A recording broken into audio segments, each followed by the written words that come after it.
Hello and welcome to the Shaw Local Bears Insider Podcast. It is Monday morning, November 11th. Bears fans had a rough day yesterday. I don't need to tell you guys that. The Patriots with a 19-3 win over the Bears at Soldier Field.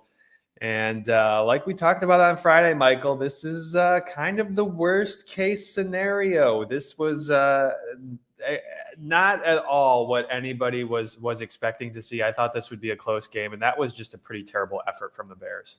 Yeah, this was very much the Kevin McAllister looking at any interesting whoop. There's nothing good about this game. There's no highlights you can really take from it. Like we were just talking about, what positives do you take out of this game? And I don't think you can take many positives. This is the worst case scenario that could have happened. Listen, you came in 4-2 into the bye. You were feeling good. The offense was rolling against, everyone acknowledged that it wasn't against good defenses, but you're kind of like, all right, like you need to do this. And then obviously you got to take that next step. And the next step has been only scoring 2 touchdowns in 3 games and not scoring on 23 straight possessions. This isn't the progress you wanted to see from Caleb. This isn't the progress you wanted to see from an offense like this. And listen, there are a lot of questions on this Monday. We're talking about it. We're asking, someone, you can't let this continue. So the question is, and, you can check out Sean's story. He did a good job of breaking down, what the vibes are and that kind of stuff after this. But what happens? Does Shane Waldron survive this? Does Matt Eberflus survive this? There are a bunch of questions heading into this week for Green Bay week, which is always obviously a big week. And, you have these headlines on top of, getting ready for the Packers and, starting playing in your first NFC North division game. Yeah, the schedule is not going to do them any favors here going down the stretch. And that was why it was so important to pick up some wins here during this 3-game stretch after the bye, where you had Washington, you had Arizona, you had New England. Those were all winnable games. Those were all, Washington obviously was a winnable game. It came down to the very last play. And then you look at Arizona and New England, they're not good passing defenses. And still the Bears couldn't score a touchdown against either of them. You're right. Been 2 full games since they scored a touchdown, 23 offensive drives, 9 sacks yesterday. That was the most since Justin Fields' starting debut in Cleveland back in 2021. And that, Bears fans remember that game well because it was a similar feeling. Like that was one of the worst efforts that we've seen from the Bears offense. And unfortunately, here we are. The Bears offense has taken steps back. I don't think you can really deny that. Because they looked good over that 3-game win streak. So they were doing some things right, Michael. Like I know it was some bad teams. But again, like I just said, Arizona and New England are bad defenses. New England had 16 sacks on the season coming into that game. That's less than 2 per game. And I know you're dealing with injuries at both of those tackle spots. Braxton Jones and Darnell Wright did not play in this game, both dealing with knee injuries. I get that. That is a really tough thing to overcome. But really, like, against a team that doesn't have a good pass rush, that's one of the worst defenses in the league, like, you should be able to put in replacement level players and still do better than 3 points.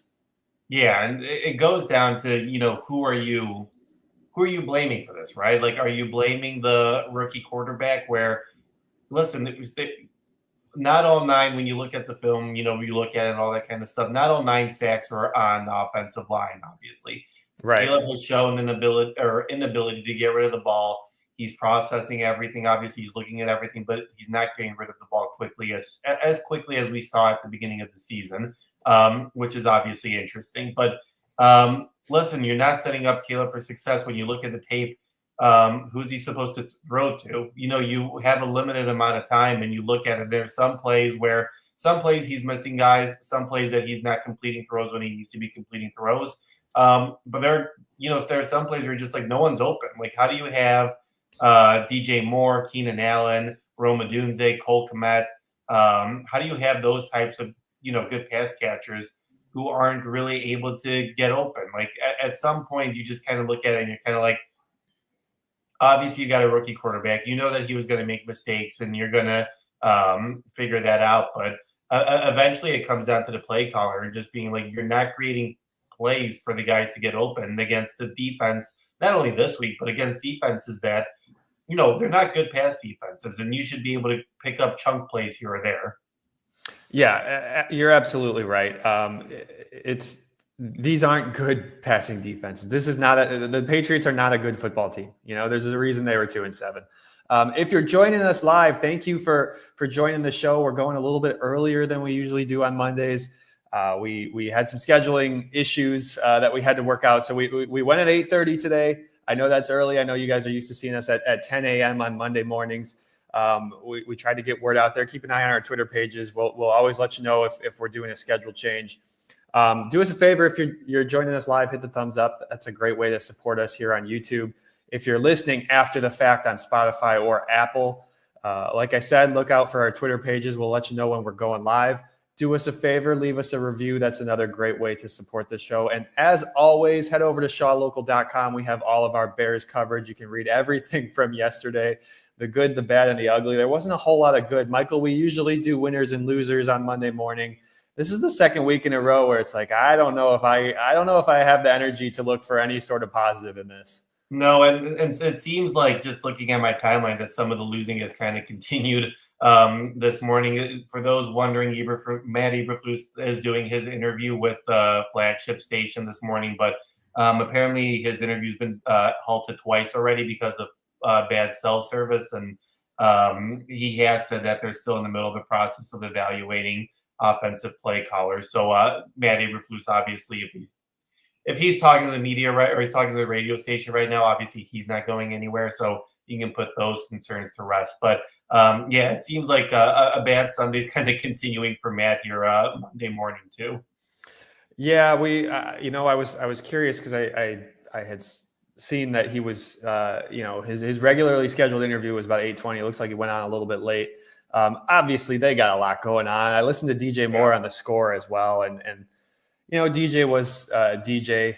Nothing too crazy was said over there, but you don't expect. I mean, I thought the most interesting part was when he was asked about the OC. DJ said, "You know what? I'm about to go in the building and find out. So I don't know anything you guys that you guys don't know. So it's going to be an interesting morning whether they make a change or not.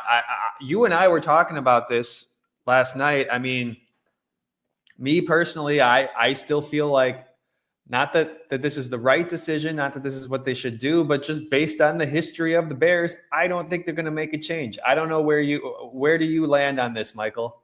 I don't. Part of me is kind of like, yeah, for like optics, maybe you're like, yeah, this shouldn't be acceptable and that sort of stuff, and you shouldn't let it happen. But what I guess, what is the solution at this point? You're going to put in an interim coach to go against this final stretch where you have to go against the NFC North 6 times, and then you have to play the 49ers and the Seahawks. Like, I know obviously it's not 100%, it's not good right now, but like, I don't think that's better for the team, and I don't think that's better for Caleb just to put in a guy who's not going to be there for the future. Which then you can say, well, Matt's not going to be there, so why would that make sense? But I think that there are other solutions you can make. I think the biggest solution we might see today, when Matt meets with the media at noon up at Hallis Hall, is who's the play caller. And Sunday night he was saying we're going to look at everything that's being looked at right now. I don't know. Maybe by the time you're listening to this podcast, there's a solution to this. So this might be over, whatever. But I don't see how there's a way that you can let Shane Waldron continue calling plays, right? Like, I know we're half a season in, and I know there's a lot of caveat to this. Obviously, the offensive line is very injured and very battered, but this offense really wasn't looking good when the offensive line was healthy, even if it wasn't, the best offensive line in the league. So I don't know how you continue. Some of the play calls just don't make any sense. Like, you had third and I forget what it was, like 6, and then you throw a screen pass to DJ Moore that Keenan Allen missed the block on, and DJ Moore got swallowed up pretty quickly. You start drives pretty well where you get 2 10-plus yard completions. DeAndre Swift is running the ball pretty well, and then you just go away from that really quickly. Roschon Johnson doesn't come into the game until like late in the first half. There's just so many different personnel decisions that don't make much sense, that you're just kind of like, why would you continue with this? And you're seeing like Caleb, kind of suffering because of that. Obviously it's not all on Shane Waldron, but he's missing stuff out there, and he's not, it's not 100%. The timing is off. It's not looking good. So I don't know whether the solution is you promote Thomas Brown and he's your play caller. Obviously, he did it last year with the Panthers team that was not very good. But I feel like at some point change needs to do something. And Caleb talked about that yesterday, right? And he was like, "Well, you're not going to reinvent the wheel, but at some point, some sort of change just needs to kind of take place here." It feels like this is the time for a drastic move. Yeah. I certainly understand why a large portion of the Bears fan base feels that way. And you're right, like firing the offensive coordinator or simply changing play callers. Maybe you let Thomas Brown call the next game, something like that. Whatever the decision is, they're not going to reinvent the wheel here. It's not going to change all that much. The offensive line is still beat up. The players you have are the players you have. The trade deadline's over. That's come and gone. Like, this is the group that you have.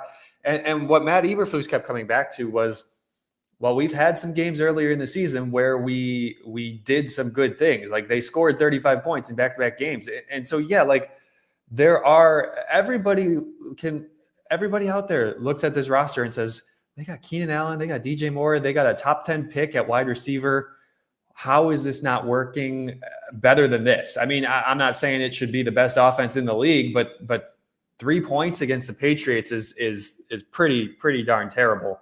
I just feel like I do understand why some fans want a change. I don't know what's going to happen. I don't know if Shane Waldron is going to lose his job because that has bigger implications. Like, this is Matt Eberflus's handpicked offensive coordinator. A lot of people already felt that Flus was kind of walking on thin ice going into this year. If you fire your offensive coordinator, if you're Matt Eberflus and you fire Shane Waldron, I mean, that is like a desperation move. That is signaling I have nothing left to lose.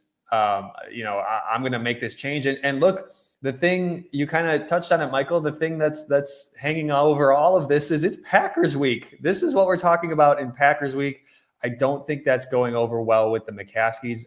Are you really going to make a drastic change ahead of your matchup at home against the Green Bay Packers and Jordan Love on Sunday? Yeah, and it just adds on to all the stress of, Matt Eberflus chose Shane Waldron. You look at Washington, Cliff Kingsbury obviously interviewed for the OC job. He got passed over, and Washington looks great. I know they obviously lost on Sunday, but that is looking really good. You look at Drake May. Was he perfect? No. I mean, he threw an interception right to TJ Edwards that it was like he decided, I'll just throw it to him, whatever. But you're seeing progress from rookie quarterbacks. Bo Nix is looking like he's progressing well, in Denver as well. And you're not seeing that from Caleb. And I think that's what everyone was worried about, right? I think everyone was concerned. Are the Bears repeating what they've always done? You draft a rookie quarterback, you don't change the coach, you fire the coach the next year, you stunt his growth, and you just continue the same cycle. It happened with Mitch Trubisky, obviously. It happened with Justin Fields. And now it seems like it's happening with Caleb Williams. So, it's just interesting where it's kind of like it's easy for everyone to go, Shane Waldron's the problem, Caleb's the problem, Flus is the problem, Ryan Pohl. This is just the whole ecosystem at this point, it feels like, where it's kind of like if a team continues to make the same mistake, it doesn't really feel like it's, the coach's problem. Is it an ownership problem? Is it a GM president problem? It's really interesting just to kind of see how, this with everything else that's going on in the league and the progress you're seeing around in the league, the Bears are just continuously in the cycle of making the same mistake over and over again. And it doesn't seem like they're going to get out of the cycle. Michael, I'm reading live as we're talking. Matt Eberflus is attempting to do this ESPN 1000 interview. He does an interview on the team's flagship station every Monday morning, and his phone dropped out for a third time. And from what I'm reading here, Cap was losing his mind. This sounds like it is definitely something we're going to have to follow up on and take a look at the video. That's just sort of fitting at this point that everything is going wrong at Hallis Hall. Apparently, even Matt Eberflus's cell phone connection. Well, it's crazy, right? Because this is like obviously the Bears flagship, so they have like a connection. Some like you couldn't like put him on the, on some sort of connection that had like a solid cell. Like, is he calling from like a cell in the basement somewhere? Like this, all of this just is just objectively bad, right? Where you just have a bad situation going on Sunday.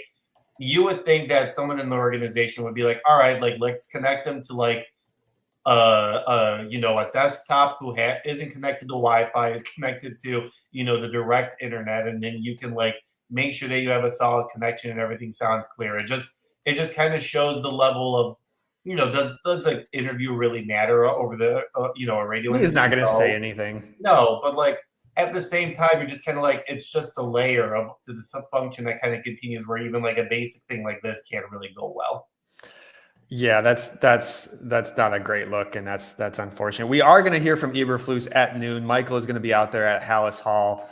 Of course, head to shawlocal.com to read all of our coverage from yesterday, all of our coverage that will be forthcoming from today. Obviously, there's going to be a lot of news here. We don't know exactly what that's going to look like. We don't know what that is going to look like for the offensive coordinator, if any change is going to be made.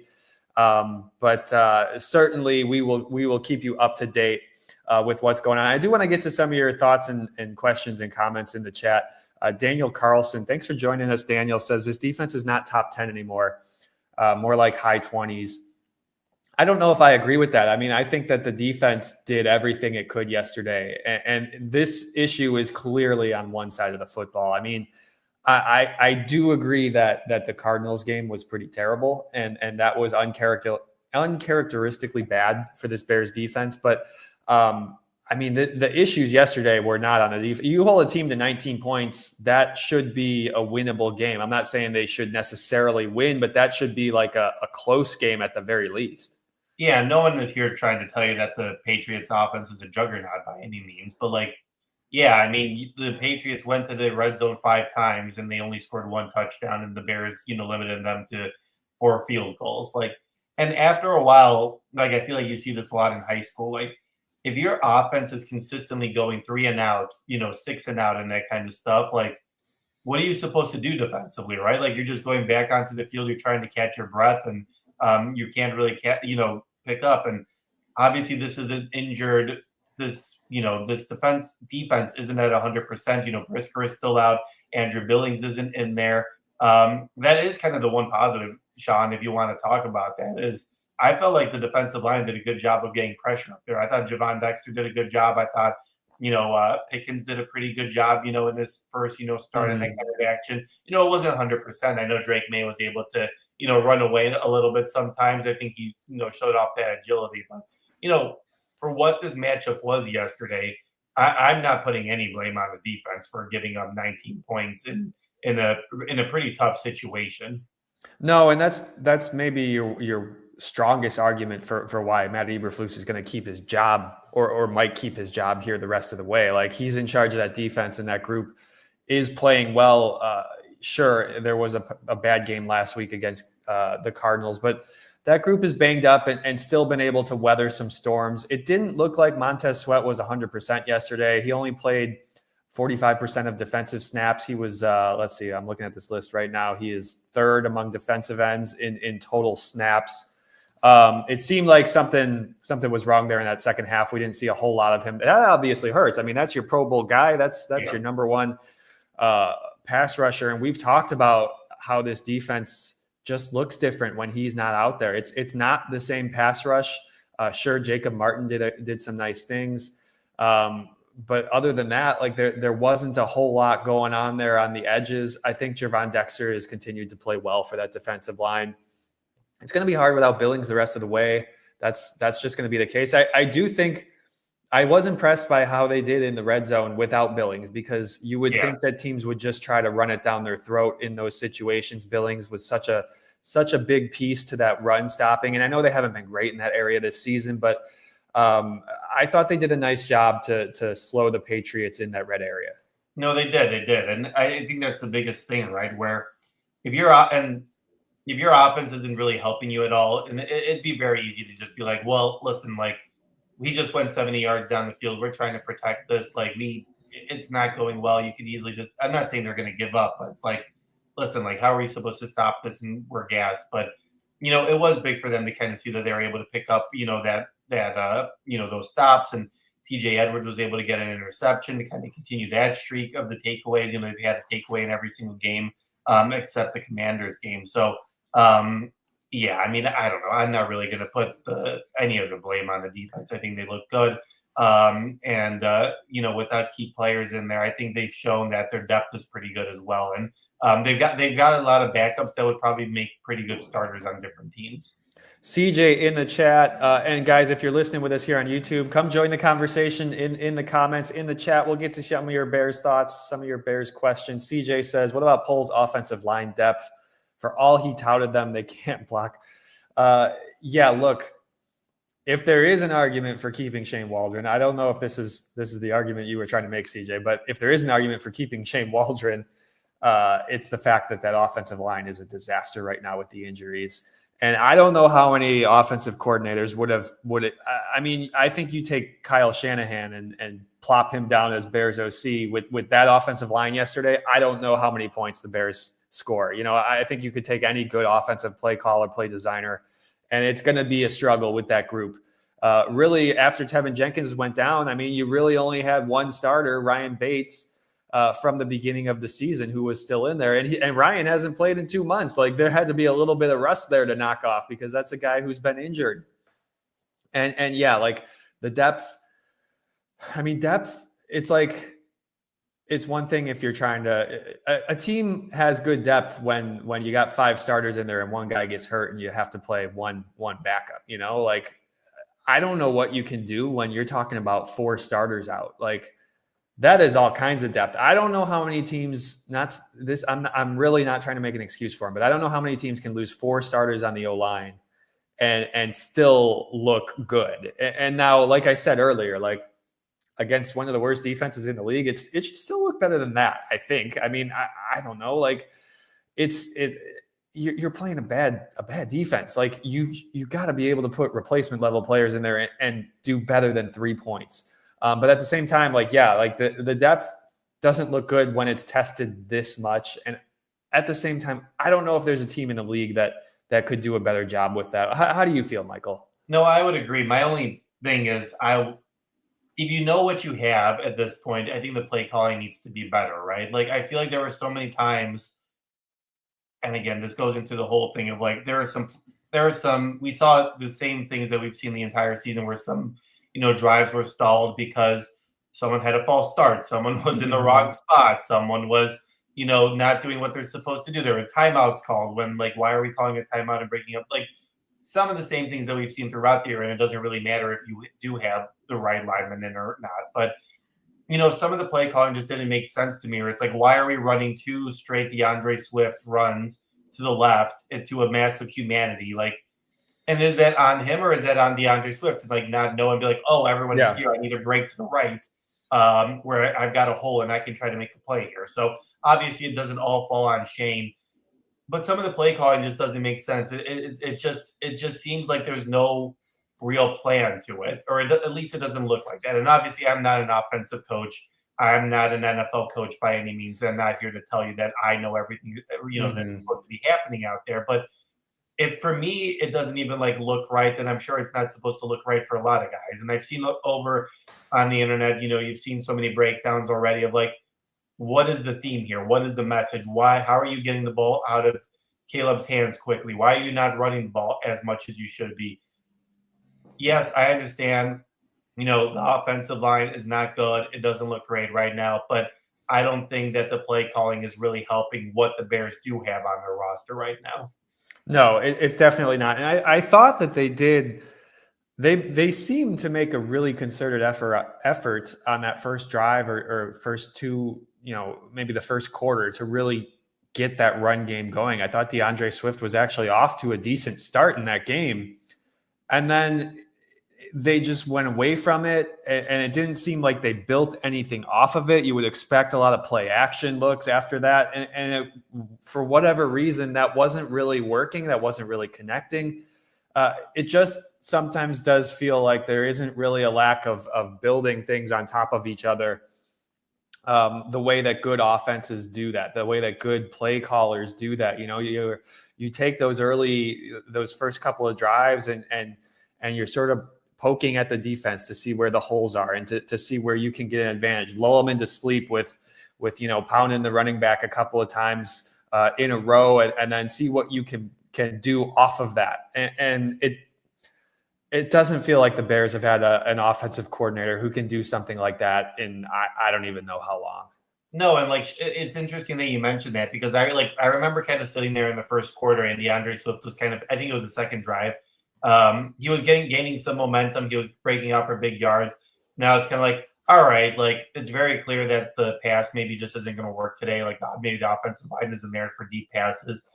It seems like it's going to be a traditional, Bears run the ball game, and you wear the defense, and it's just going to be one of those games. But I mean, if you look at the stats, the Bears ran the ball 20 times and threw the ball 30 times, and DeAndre Swift had 16 rushes. Caleb had 2 scrambles. DJ Moore got credit for a rush, which I still don't really understand looking at it again. And Roschon Johnson has 1 rush for -4 yards. That is just astounding to me, and that's something where I'm just kind of like, how are you supposed to blame Caleb and the offensive line for that? Where it's like, put Roschon Johnson in there. He can barrel through some guys. He can, pick up some yards for you. Like, only having 1 rush for -4 yards when you've seen DeAndre Swift be able to kind of gain some momentum, that doesn't make any sense, right? Like, it's the personnel decision that just doesn't make sense. And how are you making Caleb go back and try to pass it 30 times? Like, it just, those are the types of things where you're just kind of like, all right, it's not perfect, it's not good, but like the coaches are not putting these players in a good position to succeed at all. Michael, I started doing a tally in that first quarter, sitting there in the press box, because the Bears were running on 1st and 10 like that whole first quarter. I think it was 4 or 5 to 1, like 4 or 5 rushes to 1 pass attempt on first down. And in my mind, I was thinking, yeah, this offensive line is a disaster with these injuries. This is exactly the way that you want to try to minimize that, is to run the ball well and not have to drop your quarterback back. And then they just went away from it. Like it total. I would be curious to see like what the run pass breakdown was. I'd have to go back and tally it up. Like, say midway through the second quarter, I bet you it would have looked a lot different. Yeah. And then the Bears just like that game wasn't out of reach. You didn't really have to veer from your game plan. That at no point in that first half, at no point through the first 3 quarters was that a game where you should go away from the rushing attack. And it just seemed like that's what they did. And then it felt like there was maybe no rhyme or reason to what they were trying to do really throughout that second half. Yeah, Caleb took the blame for that little toss out to DJ Moore. It sounded like that was maybe an option for the quarterback. He could have handed off to DeAndre Swift, and he said that he should have done that, and he put DJ in a bad spot there. Okay, yeah, like, look, some of these mistakes are going to be on the quarterback. He's a rookie. Yeah. He's still learning out there. This was his 9th NFL game. I mean, you look at there's been plenty of really good quarterbacks who didn't get it. Josh Allen didn't have it figured out as a rookie or a second-year player. And guys figure this stuff out later. You're going to have to weather some of those mistakes. But I just think that there's too many issues for this all to be on the quarterback. Yeah, I think that's the biggest. It goes back to the, it's not 100%, right? You have a rookie quarterback. Your offensive line isn't good. But this isn't the Bears offense of even a year ago or even 2 years ago. You have an all-pro wide receiver in Keenan Allen. Obviously, you have an all-pro wide receiver in DJ Moore. You have Cole Kmet. You have Gerald Everett is allegedly on the team. You got Rome Odunze, who you spent a top 10 pick on him. Like, you have the talent there, and no matter how bad the offensive line is, you need to scheme better, to whether it's just quicker routes, whether it's short passes, whether it's screens, whether it's, slants or something like that. You need to scheme better to get those guys open, because you have 3 top threats or 4 top pass catching threats when you don't run the ball, and you're not seeing that. And some of it is, on the first drive, DeAndre Swift picked up 5 yards. Then there was a sack, and then Rome Odunze just whiffed on the ball and didn't catch the ball. Yeah. What are you supposed to do as a coach, right? Like that just happens sometimes. But for the most part, it just doesn't look good. The scheming doesn't make any sense. And I think that's the biggest reason why we're having this conversation right now and why we're debating, is Thomas Brown, is someone else a better solution to what we're seeing right now? And will that make an effect at all? The one thing that would make the least sense in all of this is if they move to Thomas Brown as play caller and Shane Waldron still has a job. I think that would be the most Bears decision I've ever heard. It would make zero sense. It would be a classic. What is it you say you do here, Shane Waldron? But you know what? Like, having covered this team, having followed this team my whole life, like that wouldn't surprise me, Michael. No, I wouldn't be surprised. I guess. Yeah, I mean, I really wouldn't be surprised. I'm trying to think right now of like, when is the last time the Bears fired an OC midseason that wasn't related to, obviously I know the Bears had their drama last year where we didn't know what was going on, which, by the way, that was a year ago. And how like there's a lot of stuff has happened during this Eberflus tenure that we were kind of like, oh wait, there was a 14-game losing streak and somehow Sunday was worse than all of that. But yeah, it's just interesting because I can't remember the last time we had an OC be fired because of play calling, right? Or because of that. So it's just interesting to see what they're going to do here. It's interesting to see, I know Eberflus just said, what is it, like half an hour ago on the scratchy interview that they're in the middle of the process of, looking at that. Who is we, I guess, is the biggest question. Is it Matt? Is it Ryan Poles? Is it Kevin Warren? Does McCaskey's get involved at all? Like, I think that's the biggest thing right now where it's like, where is this direction coming from? Because, Kevin Warren came into all this and, he had Matt and Ryan there already, right? Like, they weren't his guys. Is Kevin Warren a direct, president where he's kind of telling Ryan, hey, like, this doesn't look good. Some sort of change needs to happen. Does he hands off? Does he let his, GM kind of make the decisions here? It'll be really interesting to see, what happens this week, because I think we'll start to figure out where the future is going to look like here and what it all means and how it's going to kind of play a factor in Caleb Williams' development, because this is kind of the first time where we're kind of like, okay, like, how involved is Kevin and what is he going to do? And is he going to let Ryan make a decision, or is this a Matt decision? I think we'll see a lot, today and then maybe tomorrow and maybe even Wednesday. It's the whole construction of this decision-making group, because I think you have to throw George McCaskey in there too. Sure, yeah. He hired Kevin Warren to run this team. George has taken a step back, at least publicly. He's not doing the interviews. He's letting Kevin be the face and the voice of the franchise. But is George McCaskey going to let his team make a drastic decision the week that they're playing that team up north that he hates so much? Right. When, he won't even let, employees wear green this week in the building, like all the history around it, like, is that the distraction that is he going to let that fly? If Kevin Warren says, yeah, Ryan, I'm cool with you and Matt making a change at OC, is George McCaskey going to be okay with that? Because he hired Kevin Warren to make decisions like that. And this will absolutely be a big test of that. I know last January was a test on some level of that, but it really doesn't sound like they ever considered firing Matt Eberflus last year. Yeah. And so I think this will be maybe the biggest test yet of that.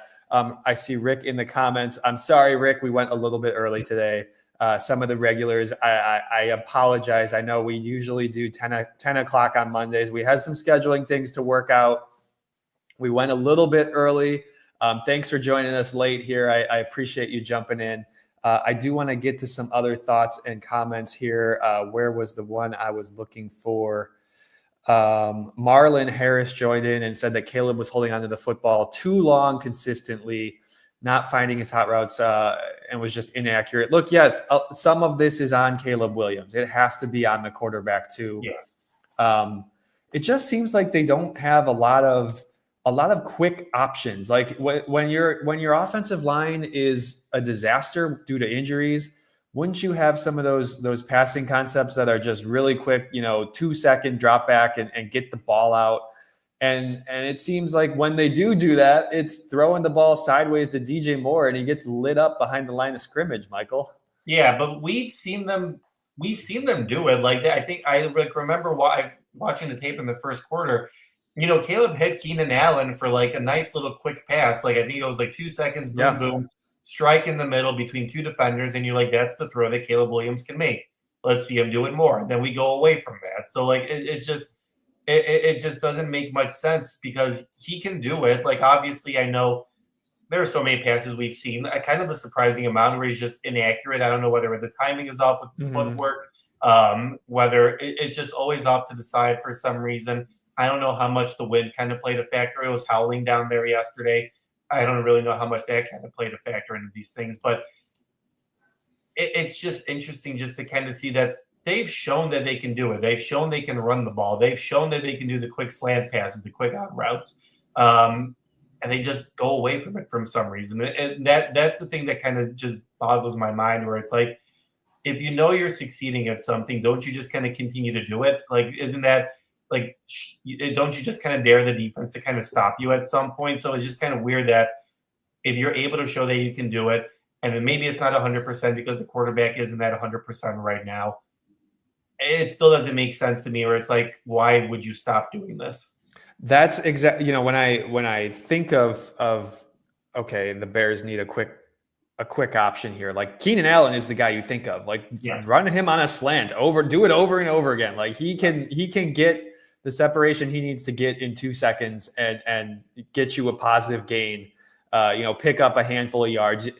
You don't necessarily need to be throwing the ball deep to Rome Odunze when your offensive line is a disaster. And so those are the types of plays. That's the type of player. That's exactly why you brought him here. And you're right. They did that early, and then it just wasn't there throughout the rest of the game. It's kind of head scratching the way that all went down. And not that the Bears were doing anything great offensively in that first quarter. I'm not trying to say that they looked like an amazing football team, but they were doing some things right.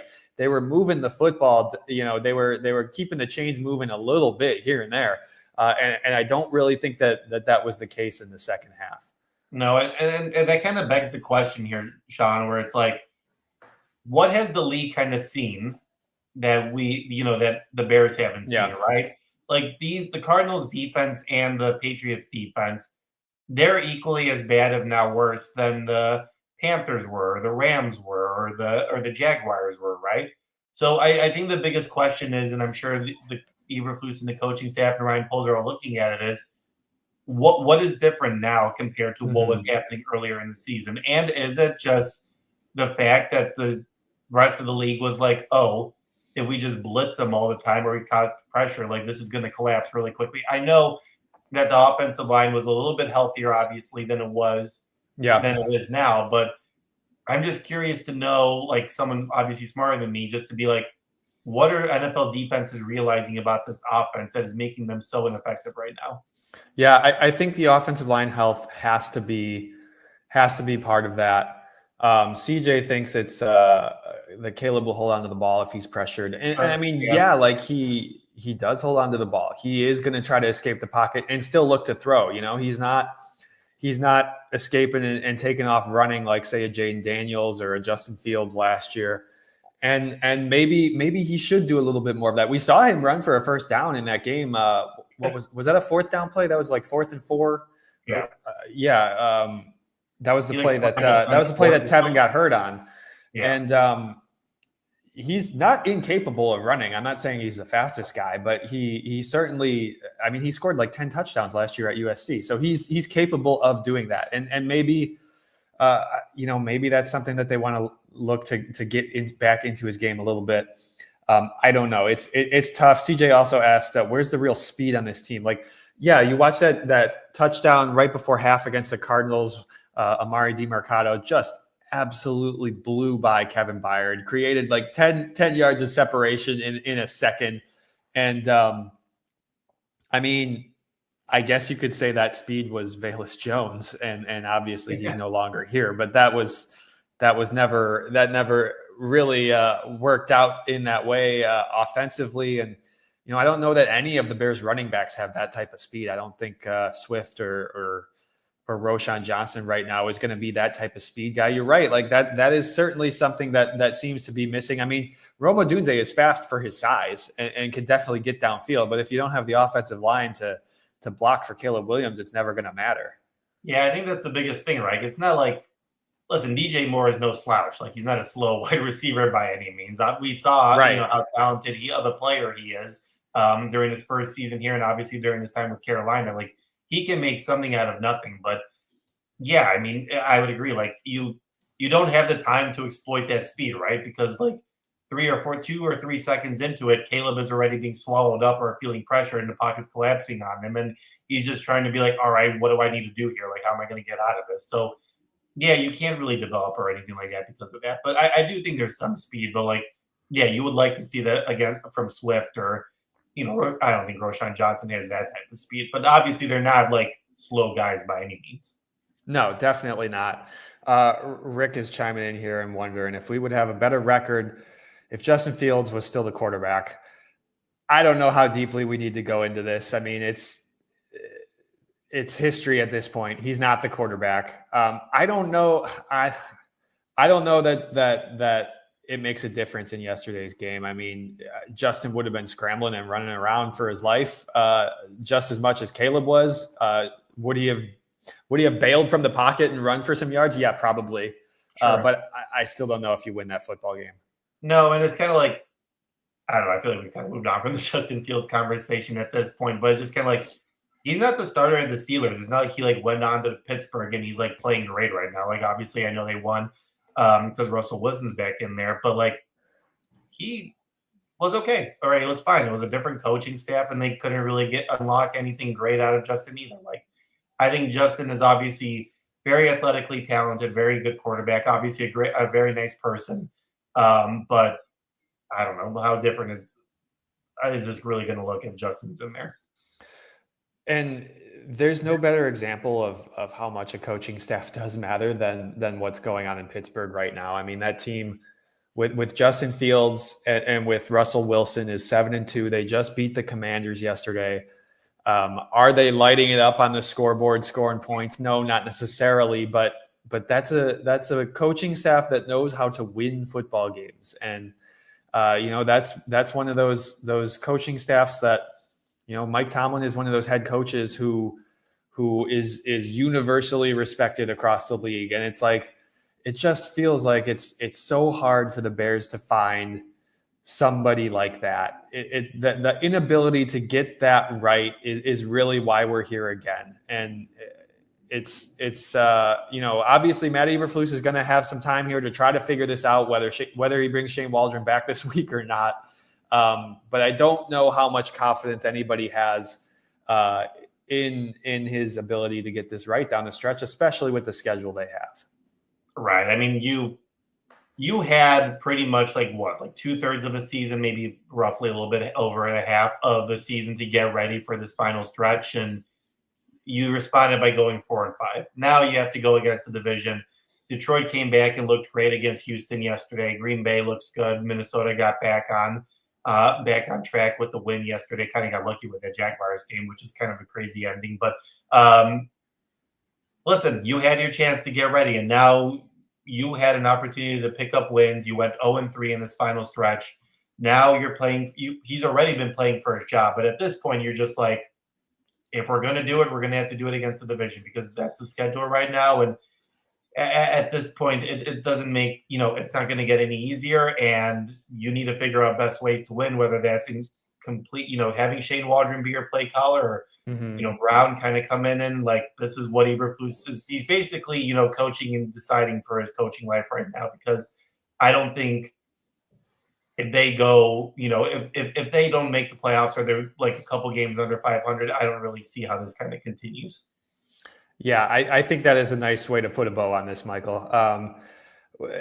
We appreciate you guys joining us live here on YouTube. Do us a favor, hit the thumbs up. That's a great way to support the show. If you're listening on Spotify or Apple, leave us a review. Keep an eye on our Twitter pages. We'll let you know when we're going live. We'll let you know if we're veering from our normal schedule. I'm at Sean_Hammond. He's at Dwojak94. You can find all our stuff at Bears Insider. Head to ShawLocal.com, read all of our coverage, and please consider subscribing. That is the number one best way to support us. We're going to have some stories up there today. No matter what happens with the offensive coordinator, with the head coach, we will have it all over at shawlocal.com. You can read all of our stuff there. This has been the Shaw Local Bears Insider Podcast. For Michael Dwojak, I'm Sean Hammond. Thanks for listening, everybody. And Bears fans, let's try to have a good week. All right, we'll talk to you guys next time.